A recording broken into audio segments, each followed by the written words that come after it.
সয়াবিনের তরকারি করব আর হচ্ছে পেঁপে ভাতে আর ঝিঙে ভাতে দিয়েছি।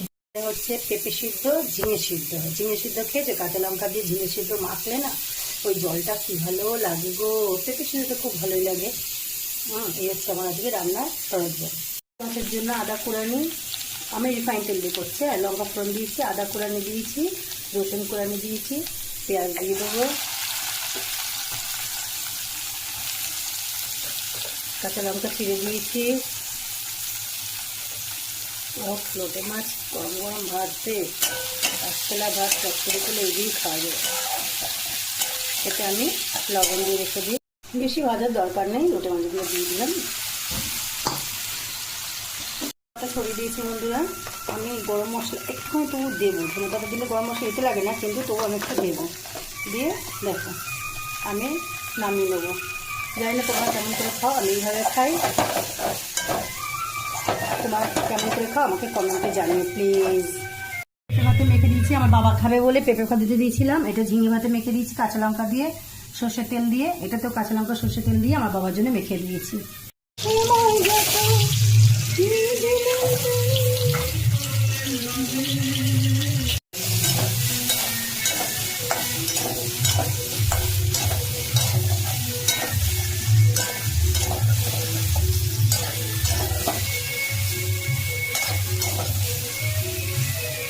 গান শুনতে তো রান্না করলে না মনটা খুব ভালো লাগে, জানো, তাই গান শুনতে রান্না করছি।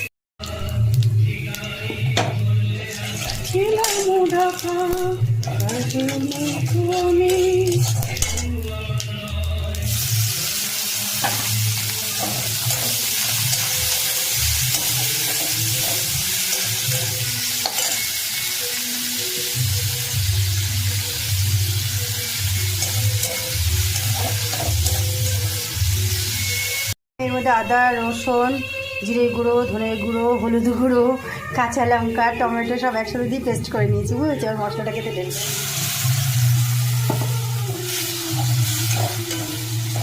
এরকমটা মিক্সিতে পেস্ট করে একসাথে জিরে ধনে গুঁড়ো দিয়ে করে খেয়ে দেখো, ভালো লাগবে। বাটা মশলা টেস্ট আসবে।